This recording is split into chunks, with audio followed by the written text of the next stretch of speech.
ದೆಹಲಿಯ ಹೈಕಮಾಂಡ್ ಅಂಗಳಕ್ಕೆ ಇದೀಗ ಮೂಡ ಕೇಸ್ ಶಿಫ್ಟ್ ಆಗಿದೆ. ಸಿಎಂ ಸಿದ್ದರಾಮಯ್ಯನವರು ಮತ್ತು ಗೃಹ ಸಚಿವರು ಸಿಎಂ ಡಿಕೆ ಶಿವಕುಮಾರ್ ಎಲ್ಲರೂ ಸಹ ದೆಹಲಿಗೆ ಹೋಗಿದ್ದಾರೆ. ಹೈಕಮಾಂಡ್ ನಾಯಕರನ್ನ ಭೇಟಿ ಮಾಡಿದ್ದಾರೆ. ಹೈಕಮಾಂಡ್ಗೆ 100 ಪುಟಗಳ ವರದಿಯನ್ನ ಸಲ್ಲಿಕೆ ಮಾಡಲಾಗಿದೆ. ಸಿಎಂ ಬೆಂಬಲಕ್ಕೆ ಈ ಸಂದರ್ಭದಲ್ಲಿ ಹೈಕಮಾಂಡ್ ನಿಲ್ಲುತ್ತಾ? ಇಲ್ಲಿಯವರೆಗೂ ಎಲ್ಲರೂ ಹೇಳ್ತಾ ಇದ್ದಿದ್ದು ಹೈಕಮಾಂಡ್ ಸಿದ್ದರಾಮಯ್ಯನವರ ಪರವಾಗಿ ಇದೆ. ಎಂಥದ್ದೇ ಸಂದರ್ಭ ಬಂದರೂ ಕೂಡ ನೀವು ಯಾರು ಅವ್ರನ್ನ ಬಿಟ್ಟು ಕೊಡಬೇಡಿ, ಎಲ್ಲ ಒಗ್ಗಟ್ಟಾಗಿ ಇರಿ ಅಂತ. ಈಗ ಹೈಕಮಾಂಡೇ ಜೊತೆಗಿರುತ್ತಾ ಅನ್ನೋ ಪ್ರಶ್ನೆ ಮನೆ ಮಾಡಿದೆ. ಇನ್ನು ಬಿಜೆಪಿಗರಿಗೂ ಸಹ ಮೂಡ ಮುಳ್ಳು ಚುಚ್ಚುತ್ತಾ? ಹೇಗೆ? ಅದರ ಬಗ್ಗೆಯೂ ಕೂಡ ದಾಖಲೆಗಳನ್ನ ಹೈಕಮಾಂಡ್ಗೆ ತೆಗೆದುಕೊಂಡು ಹೋಗಿ ತೋರಿಸೋದಕ್ಕೆ ಸನ್ನದ್ಧರಾಗಿದ್ದಾರೆ. ಇನ್ನು ರಾಷ್ಟ್ರಪತಿಗಳ ಮುಂದೆ ಪರೇಡ್ ನಡೆಸ್ತೀವಿ ಅನ್ನೋದಕ್ಕೆ ಹೈಕಮಾಂಡ್ ಅಸ್ತು ಅನ್ನುತ್ತಾ? ಎಲ್ಲ ವರದಿ ಇದೆ, ನೋಡ್ಕೊಂಡು ಬರೋಣ. ದೆಹಲಿಯಲ್ಲಿ ಮುಖ್ಯಮಂತ್ರಿ ಸಿದ್ದರಾಮಯ್ಯ ಹೈಕಮಾಂಡ್ಗೆ 100 ಪುಟಗಳ ವರದಿ. ಸಿಎಂ ಬೆಂಬಲಕ್ಕೆ ನಿಲ್ಲುತ್ತಾ ಹೈಕಮಾಂಡ್? ರಾಜ್ಯ ರಾಜಕೀಯದಲ್ಲಿ ಕೋಲಾಹಲ ಎಬ್ಬಿಸಿರೋ ಮೂಡಾ ಪ್ರಕರಣ ಈಗ ದೆಹಲಿ ಅಂಗಳ ತಲುಪಿದೆ. ಪ್ರಾಸಿಕ್ಯೂಷನ್ಗೆ ರಾಜ್ಯಪಾಲರು ಅನುಮತಿ ಕೊಟ್ಟ ಬಳಿಕ ಕಾಂಗ್ರೆಸ್ ಹೈಕಮಾಂಡ್ಗೆ ವಿವರಣೆ ಕೊಡಲು ದೆಹಲಿಗೆ ಸಿಎಂ ಸಿದ್ದರಾಮಯ್ಯ ತೆರಳಿದ್ದಾರೆ. ಹೈಕಮಾಂಡ್ಗೆ ಸಂಪುಟ ಸಭೆಯ ನಿರ್ಣಯ, ಶಾಸಕಾಂಗ ಪಕ್ಷದ ಸಭೆ ಹಾಗೂ ಮೂಡಾ ವಿಚಾರದಲ್ಲಿ 1 ತಿಂಗಳ ರಾಜಕೀಯ ಬೆಳವಣಿಗೆಗಳ ಬಗ್ಗೆ 100 ಪುಟಗಳ ವರದಿಯನ್ನ ಕೊಂಡೊಯ್ದಿದ್ದಾರೆ. ಹೈಕಮಾಂಡ್ ಮುಂದೆ ಸಿದ್ದರಾಮಯ್ಯನವರು ಹೇಗೆ ನಡ್ಕೊಳ್ತಾ ಇದ್ರು, ಅವರ ಮೀಟಿಂಗ್ಗೆ ಹೇಗೆಲ್ಲ ಹೋಗ್ತಾ ಇದ್ರು ಅಂತ ಎಲ್ರಿಗೂ ಗೊತ್ತಿರೋ ವಿಚಾರ. ರಾಜಕೀಯ ಚರ್ಚೆ, ಪಕ್ಷ ಸಂಘಟನೆ ಚರ್ಚೆ ಅದು ಬೇರೆ. ಆದರೆ ಇವತ್ತಿನ ಸಿಟ್ಟಿಂಗ್ ಏನಿದೆ ಬಹಳ ಗಂಭೀರ ಸ್ವರೂಪದ್ದು. ಸ್ವತಃ ಮುಖ್ಯಮಂತ್ರಿ ವಿರುದ್ಧವೇ ಆರೋಪ ಕೇಳಿ ಬಂದಿರತಕ್ಕಂಥದ್ದು. ಅದ್ರ ಜೊತೆಗೆ ರಾಜ್ಯಪಾಲರು ಕೂಡ ಪ್ರಾಸಿಕ್ಯೂಷನ್ಗೆ ಅನುಮತಿ ಕೊಟ್ಟಿರೋ ವಿಚಾರ. ಹಾಗಾಗಿ ರಾಹುಲ್ ಗಾಂಧಿ ಮುಂದೆ ಹೋಗುವ ಮುನ್ನ ಸಿಎಂ ಬಹಳ ಪ್ರಿಪೇರ್ ಆಗಿ ಹೋಗಿದ್ದಾರೆ. ಅದರಲ್ಲೂ ಸುಮಾರು 100 ಪುಟಗಳ ದಾಖಲೆಗಳನ್ನು ತೆಗೆದುಕೊಂಡು ಹೋಗಿದ್ದಾರೆ. ಅದ್ರ ಜೊತೆಗೆ 3 ವರದಿಗಳನ್ನು ಕೂಡ ರಾಹುಲ್ ಗಾಂಧಿ ಮುಂದೆ ಇಡ್ತಾರೆ. ಈ ಸಿದ್ದರಾಮಯ್ಯನವರ ಸಮರ್ಥನೆಯನ್ನ ರಾಹುಲ್ ಗಾಂಧಿ ಅವರು ಒಪ್ಕೊಳ್ತಾರಾ? ಈ ಗಂಭೀರ ಚರ್ಚೆಯಲ್ಲಿ ಸಿದ್ದರಾಮಯ್ಯನವರ ಸಮರ್ಥನೆಗೆ ಹೈಕಮಾಂಡ್ ಮುಲಾಮಚ್ಚುತ್ತಾ ಅಥವಾ ಪ್ಲಾನ್ ಬಿ ನಮ್ಮ ಹತ್ರ ಇದೆ ಸಂದೇಶವನ್ನ ಕಳಿಸುತ್ತಾ? ಕಾದ್ ನೋಡ್ಬೇಕಿದೆ. ವಿಪಕ್ಷಗಳ ಅಕ್ರಮದ ಬಗ್ಗೆಯೂ ಹೈಕಮಾಂಡ್ಗೆ ವರದಿ. ತನಿಖೆ ಮೂಲಕ ಶಾಕ್ಗೆ ಮುಂದಾಗಿದ್ದಾರಾ ಸಿಎಂ? ಒಂದ್ ಕಡೆ ಮೂಡಾದ ದಾಖಲೆಗಳ ಜೊತೆ ಬಿಜೆಪಿ ಕಾಲದ ಅಕ್ರಮಗಳ ಕಡತಗಳನ್ನು ದೆಹಲಿಗೆ ಸಿಎಂ ಕೊಂಡೊಯ್ದಿದ್ದಾರೆ. ರಾಜ್ಯ ಉಸ್ತುವಾರಿ ಸುರ್ಜೇವಾಲಾ ಸೂಚನೆ ಮೇರೆಗೆ ಈ ಕಡತಗಳನ್ನ ಕೊಂಡೊಯ್ದಿದ್ದು, ಒಂದೊಂದು ಕೇಸ್ ಫೈಲ್ಗಳ ಬಗ್ಗೆ ಗೃಹ ಸಚಿವ ಪರಮೇಶ್ವರ್, ಡಿಸಿಎಂ ಡಿಕೆ ಶಿವಕುಮಾರ್ ಹೈಕಮಾಂಡ್ಗೆ ಮನವರಿಕೆ ಮಾಡಿಕೊಡಲಿದ್ದಾರೆ. ರಾಹುಲ್ ಗಾಂಧಿ ನಿರ್ಧಾರದ ಮೇಲೆ ಬಿಜೆಪಿ ಹಗರಣಗಳ ಭವಿಷ್ಯ ನಿಂತಿದೆ. ಬಿಜೆಪಿ ಕಾಲದ ಹಗರಣಗಳ ಕಡತ: ಬೋವಿ ಅಭಿವೃದ್ಧಿ ನಿಗಮದ ಹಗರಣ 2022, ಅವ್ಯವಹಾರ 87 ಕೋಟಿ. ಎಪಿಎಂಸಿ ಹಗರಣ 2020, ಅವ್ಯವಹಾರ 47.12 ಕೋಟಿ. ಕರಕುಶಲ ಅಭಿವೃದ್ಧಿ ನಿಗಮ ಹಗರಣ 2019, ಅವ್ಯವಹಾರ 22.43 ಕೋಟಿ. ಅಂಬೇಡ್ಕರ್ ನಿಗಮದ ಹಗರಣ 2018, ಅವ್ಯವಹಾರ 4.19 ಕೋಟಿ.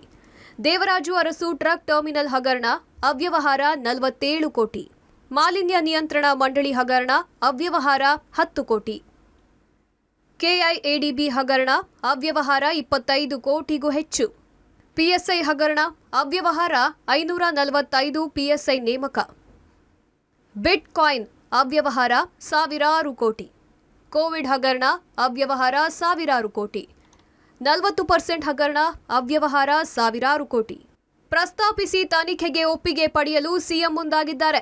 ನಾವು ಇದೆಲ್ಲ ಆದ್ಮೇಲೆ ನಮ್ಮ ಪಕ್ಷಕ್ಕೆ ಹೈಕಮಾಂಡ್ಗೆ ತಿಳಿಸಬೇಕು ಯಾವ ರೀತಿ ನಮ್ಮ ಗವರ್ನರ್ ಆಫೀಸು ದುರುಪಯೋಗ ಮಾಡ್ತಾರೆ. ಇವತ್ತು ನೀವು ಮಾಧ್ಯಮದಲ್ಲಿ ನೀವು ನೋಡಿದ್ದೀರಿ, ಒಂದು 15 ಬಿಲ್ನ ವಾಪಸ್ ಕಳಿಸ್ಕೊಟ್ಟಿದ್ದಾರೆ. ಹಂಗಂತ ನಾವು ಮಾಡಿದ್ವಿ. ಏನಾದ್ರು ಇತ್ತು ಕ್ಲಾರಿಫಿಕೇಶನ್ ಬೇಕಾದ್ರೆ ಕೇಳಲಿ ಮಾಡಲಿ, ನಾನೇನು ತಪ್ಪು ಅಂತ ನಾನು ಹೇಳೋದಿಲ್ಲ. ಆದರೆ ಎಲ್ಲ ಬಿಲ್ನ ಯಾಕೆ ಪ್ರಜಾಪ್ರಭುತ್ವದ ವ್ಯವಸ್ಥೆಯಲ್ಲಿ ಸರ್ಕಾರಗಳು ಹಾಕಿರಬೇಕು? ಬಿಜೆಪಿ MLAಗಳು ಹೋಗಿ ಹೇಳಿದ ತಕ್ಷಣ ಎಲ್ಲ ವಾಪಸ್ ಕಳಿಸ್ಬಿಟ್ರೆ ಹೆಂಗಾಗ್ತದೆ? ಸೊ ಇವೆಲ್ಲ ಇದೆ, ಅವೆಲ್ಲ ಕೂತ್ಕೊಂಡು ಚರ್ಚೆ ಮಾಡಿ. ಮುಖ್ಯಮಂತ್ರಿ ಸಿದ್ದರಾಮಯ್ಯ ಅವರ ಪ್ರಕರಣ ಅಷ್ಟೇ ಅಲ್ಲ, ಬಿಜೆಪಿ ಕಾಲದ ಕೇಸ್ ಫೈಲ್ಗಳನ್ನು ಕೂಡ ರಾಹುಲ್ ಗಾಂಧಿ ಅವರು ನೋಡೋರಿದ್ದಾರೆ. ಆ ಕಾರಣಕ್ಕೋಸ್ಕರವಾಗಿಯೇ ಡಿಸಿಎಂ ಮತ್ತೆ ಪರಮೇಶ್ವರ್ ಅವರು ಆ ಒಂದು ಕೇಸ್ ಫೈಲ್ಗಳನ್ನು ತೆಗೆದುಕೊಂಡು ಹೋಗಿದ್ದಾರೆ. ಯಾಕೆಂದ್ರೆ ಸರ್ಕಾರ ಬಂದು 1 ವರ್ಷಗಳು ಆಗ್ತಾ ಇದ್ರು ಕೂಡ ಬಿಜೆಪಿ ಮೇಲೆ ಯಾವುದೇ ರೀತಿಯ ದೊಡ್ಡ ಮಟ್ಟದ ಚಾರ್ಜ್ ಶೀಟ್ ಅನ್ನು ಹಾಕೋದಕ್ಕೆ ಆಗಿಲ್ಲ, ಮತ್ತೆ ಬಿಜೆಪಿ ನಾಯಕರನ್ನ ಫಿಟ್ ಮಾಡಕ್ ಆಗಿಲ್ಲ ಅನ್ನೋ ಅಸಮಾಧಾನ ಕಾಂಗ್ರೆಸ್ ಹೈಕಮಾಂಡ್ಗಿದೆ. ಆ ಕಾರಣಗಳಿಗೋಸ್ಕರವಾಗಿ ಬಿಜೆಪಿ ಕಾಲದ ಕೇಸ್ ಫೈಲ್ಗಳನ್ನ ರಾಹುಲ್ ಗಾಂಧಿ ಅವರ ಮುಂದೆ ತೆಗೆದುಕೊಂಡು ಹೋಗಿದ್ದಾರೆ. ಹಾಗಾಗಿ ರಾಹುಲ್ ಗಾಂಧಿ ಅವರು ಮಾರ್ಕ್ ಮಾಡಿದ್ದೆ ಮುಂದಿನ ದಿನಗಳಲ್ಲಿ ರಾಜಕೀಯ ವಲಯದಲ್ಲಿ ಬಿರುಗಾಳಿಯನ್ನ ಬೀಸುತ್ತಾ ಆ ಒಂದು ಕೇಸ್ಗಳಿಗೆ ಒಂದು ರೀತಿಯಲ್ಲಿ ಮತ್ತಷ್ಟು ಬಲವನ್ನು ತುಂಬುತ್ತಾ ರಾಜ್ಯ ಸರ್ಕಾರ? ಕಾದ್ ನೋಡ್ಬೇಕಿದೆ. ಸರ್ಕಾರ ಅಸ್ಥಿರತೆಗೆ ವಿಪಕ್ಷಗಳ ಪ್ಲಾನ್ 6 ತಿಂಗಳಲ್ಲಿ ಉರುಳಿಸಲು ಹುನ್ನಾರ ನಡೆದಿದ್ಯಾ? ವಿಪಕ್ಷಗಳ ವಿರುದ್ಧ ನೀಡಿರೋ ಪ್ರಾಸಿಕ್ಯೂಷನ್ ಅನುಮತಿ ಬಗ್ಗೆ ಯಾವುದೇ ತೀರ್ಮಾನ ಕೈಗೊಳ್ಳದ ರಾಜ್ಯಪಾಲರು ಮುಖ್ಯಮಂತ್ರಿ ವಿರುದ್ಧ ತರಾತುರಿಯಲ್ಲಿ ಅನುಮತಿ ನೀಡಿರುವುದರ ವಿರುದ್ಧ ದೆಹಲಿ ಮಟ್ಟದಲ್ಲಿ ಭಾರೀ ಪ್ರತಿಭಟನೆಗೆ ಕಾಂಗ್ರೆಸ್ ಆಲೋಚಿಸಿದೆ. ರಾಜ್ಯಪಾಲರ ಕಚೇರಿಯನ್ನ ದುರ್ಬಳಕೆ ಮಾಡಿಕೊಳ್ಳುವುದರ ಮೂಲಕ ಸರ್ಕಾರ ಅಸ್ಥಿರತೆಗೆ ಯತ್ನ ನಡೆಸಲಾಗ್ತಿದೆ ಅನ್ನೋ ಮಾತುಗಳು ಕೂಡ ಕೇಳಿ ಬರ್ತಿದೆ. ನಿನ್ನೆ ಸಿಎಲ್ಪಿ ಸಭೆಯಲ್ಲೂ ಸಿಎಂ ಸಿದ್ದರಾಮಯ್ಯ ಪ್ರಸ್ತಾಪಿಸಿದ್ದಾರೆ ಎನ್ನಲಾಗಿದೆ. 6 ತಿಂಗಳಲ್ಲಿ ಸರ್ಕಾರ ಬೀಳಿಸಲು ಎಚ್ಡಿಕೆ ಸಂಚು. ಸಿಎಲ್ಪಿ ಸಭೆಯಲ್ಲಿ ಸಿಎಂ ಸಿದ್ದರಾಮಯ್ಯ ಪ್ರಸ್ತಾಪ. ಅಮಿತ್ ಶಾ ಬಳಿ ದೇವೇಗೌಡರು ಎಚ್ಡಿಕೆ ಪ್ರಸ್ತಾಪ. ವಿಪಕ್ಷಗಳ ಸಂಚಿನ ಬಗ್ಗೆ ಮಾಹಿತಿ ಇದೆ ಎಂದ ಸಿಎಂ. ಕೇಂದ್ರ ಸಚಿವರೊಬ್ಬರು ಬಿಎಲ್ ಸಂತೋಷ್ ಷಡ್ಯಂತ್ರ. ಹೇಗಾದರೂ ಸರ್ಕಾರ ಬೀಳಿಸಲು ಹುನ್ನಾರ ನಡೆಸಿದ್ದಾರೆ. ಏನೇ ಆದರೂ ಸರ್ಕಾರ ಬೀಳಿಸಲು ಸಾಧ್ಯವಿಲ್ಲವೆಂದ ಸಿಎಂ. ಎಲ್ಲ ಶಾಸಕರು ಒಗ್ಗಟ್ಟಾಗಿ ಇರಲು ಸಿಎಂ ಸೂಚನೆ ನೀಡಿದ್ದಾರೆ. ಸರ್ಕಾರ ಬೀಳಿಸೋ ಯತ್ನ ಕೈಗೂಡಲ್ಲ, ನಾವು ಕೂಡ ಸುಮ್ಮನಿರಲ್ಲ ಅಂತ ಕಾಂಗ್ರೆಸ್ ನಾಯಕರು ಎಚ್ಚರಿಕೆ ಕೊಟ್ಟಿದ್ದಾರೆ. ಏನು ಆಗುದಿಲ್ಲ, ನಾವು ಸುಮ್ಮನೆ ಕೂತ್ಕೊಳ್ಳೋದಿಲ್ಲ, ನಮ್ಮ ಕೆಲಸ ನಾವು ಮಾಡ್ತೀವಿ. 80 MLAs 60 MLAಗಳು ರಾಜೀನಾಮೆ ಕೊಟ್ಟು ಕಾಂಟೆಸ್ಟ್ ಮಾಡುವಂತಹದ್ದು ಇದೆಲ್ಲವೂ ಕೂಡ ಅಸಾಧ್ಯದ ಮಾತು.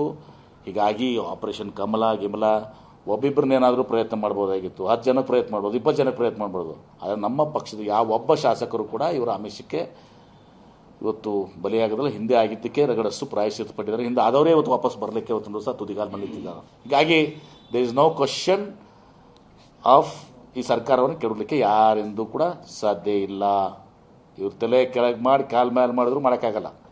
ವಿಪಕ್ಷಗಳ ವಿರುದ್ಧ ಪ್ರಾಸಿಕ್ಯೂಷನ್ಗೆ ಅನುಮತಿ ಕೊಡದ ರಾಜ್ಯಪಾಲರು ಮುಖ್ಯಮಂತ್ರಿ ಸಿದ್ದರಾಮಯ್ಯ ಅವರ ವಿಚಾರದಲ್ಲಿ ತರಾತುರಿಯಲ್ಲಿ ಅನುಮತಿಯನ್ನ ಕೊಟ್ಟಿದ್ದಾರೆ ಅನ್ನುವಂಥದ್ದು ಕಾಂಗ್ರೆಸ್ನ ವಾದ. ಅದರಿಂದ ರಾಜ್ಯಾದ್ಯಂತ ಇದುವರೆಗೆ ನಡೆಸಿದ ಹೋರಾಟ ಒಂದು ಕಡೆ ಆದರೆ ಮತ್ತು ತೀವ್ರ ರೀತಿಯಾದ ಹೋರಾಟ ಮತ್ತು ಪ್ರತಿಭಟನೆ ರಾಜ್ಯದಲ್ಲಿ ರಾಜ್ಯಪಾಲರ ವಿರುದ್ಧ ನಡೆಸಬೇಕು ಅನ್ನುವಂಥ ಸೂಚನೆಯನ್ನು ಕೂಡ ಕೊಡಲಾಗಿದೆ ಅನ್ನುವ ಮಾತು ಕೂಡ ಕೇಳಿ ಬರ್ತಾ ಇದೆ. ಸಿಎಲ್ಪಿ ಸಭೆಯಲ್ಲಿ ಇದ್ರ ಬಗ್ಗೆಯೂ ಚರ್ಚೆ ನಡೆದಿದ್ದು, ದೆಹಲಿ ಚಲೋ ಒಂದು ಕಡೆ ಆದರೆ, ಶಾಸಕರ ಪೇರಡ್ ಒಂದು ಕಡೆ ಆದರೆ ರಾಜ್ಯದಲ್ಲಿ ಮತ್ತಷ್ಟು ಹೋರಾಟ ಮಾಡಬೇಕು ಅನ್ನುವಂಥ ಸೂಚನೆ ಕೂಡ ಕೊಡಲಾಗಿದೆ ಅನ್ನುವಂಥ ಮಾತು ಕೂಡ ಕೇಳಿ ಬರ್ತಾ ಇದೆ. ಕಾಂಗ್ರೆಸ್ ನಾಯಕರು ಮಾಡಿರೋ ಆರೋಪವನ್ನು ಕೇಂದ್ರ ಸಚಿವ ಪ್ರಹ್ಲಾದ್ ಜೋಶಿ ನಿರಾಕರಿಸಿದ್ದಾರೆ. ರಾಜ್ಯಪಾಲರ ಮೂಲಕ ಸರ್ಕಾರ ಅಸ್ಥಿರತೆಗೆ ನಾವ್ಯಾರೂ ಯತ್ನ ಮಾಡ್ತಿಲ್ಲ. ಕಾಂಗ್ರೆಸ್ ಒಳಜಗಳದಿಂದಲೇ ಸರ್ಕಾರ ಪತನವಾದ್ರೆ ನಾವ್ಯಾರೂ ಹೊಣೆಯಲ್ಲ ಅಂತ ಸಚಿವ ಪ್ರಹ್ಲಾದ್ ಜೋಶಿ ಸ್ಪಷ್ಟಪಡಿಸಿದ್ದಾರೆ. ಸಿದ್ದರಾಮಯ್ಯರು, ಡಿ.ಕೆ. ಶಿವಕುಮಾರ್ ಎಲ್ಲ ಸೇರಿ MLAಗಳನ್ನು ರಾಜೀನಾಮೆ ಕೊಡಿಸಿ ಅವ್ರನ್ನ ತೆಗೆದುಹಾಕಿಸಿದ್ದು ಅವ್ರಿಗೆ ಅನುಭವದ. ನಾವು ಯಾವತ್ತೂ NDAದಲ್ಲಿ ಯಾರಿದ್ದಾರೆ, NDAದಲ್ಲಿ ಅವರು ಚೆನ್ನಾಗಿನೇ ಇದ್ದಾರೆ ಮತ್ತು ಅವರು ಧೈರ್ಯದಿಂದ ಹೇಳಿದ್ದಾರೆ.